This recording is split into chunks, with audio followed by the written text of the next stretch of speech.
Hello, my name is George. This is Peniel. I've just seen a fox, and that puts me in mind of something that Jesus said, found in Luke's Gospel, chapter 13, from verse 31.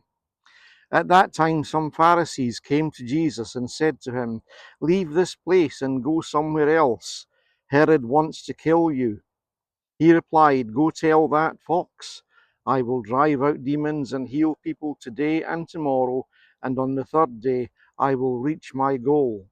In any case, I must keep going today and tomorrow and the next day, for surely no prophet can die outside Jerusalem." And then he goes on to say concerning Jerusalem, "O Jerusalem, you who kill the prophets and stone those sent to you, how often I have longed to gather your children together, as a hen gathers her chicks under her wings, but you were not willing. Look, your house is left to you desolate. I tell you, you will not see me again until you say, 'Blessed is he who comes in the name of the Lord.'" Go tell that fox. The Pharisees, I'm sure, didn't really care about Jesus. They just wanted rid of him. They weren't trying to keep him safe. But Herod obviously hated what Jesus was doing. He saw Jesus probably as a threat to his throne, which he wasn't, because his throne was only ever temporal. The throne that Jesus sits upon is eternal. God carried out his promise to David, saying that one of his descendants would sit upon the throne forever, and that is Jesus, not Herod. And Herod met a sticky end anyway. But he says, "Go tell that fox, I will drive out demons and heal people today and tomorrow and the next day." In other words, he's saying, my work is vital.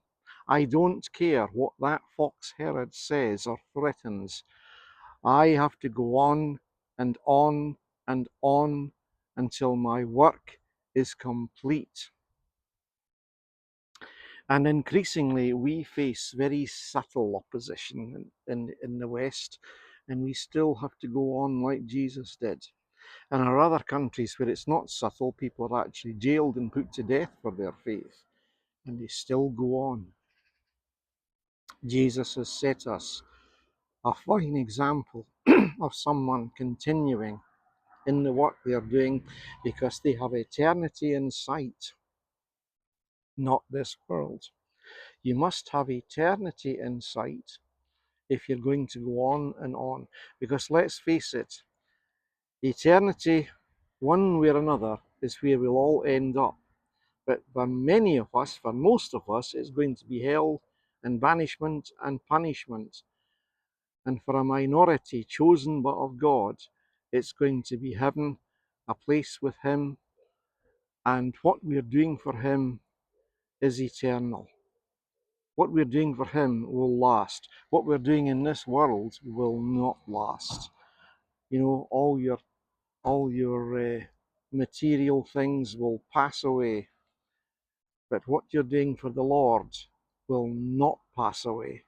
And remember, it will all be tried. You don't get to decide what passes through God's tests, because God will test all our works.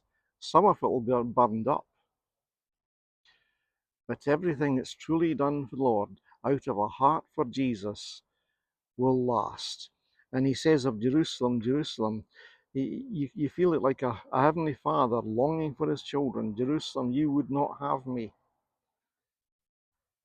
And I would long to gather you up like a hen wants to gather her chickens, and you would not have that. And it will not happen until you say, "Blessed is he who comes in the name of the Lord." Look to eternity. Focus upon that.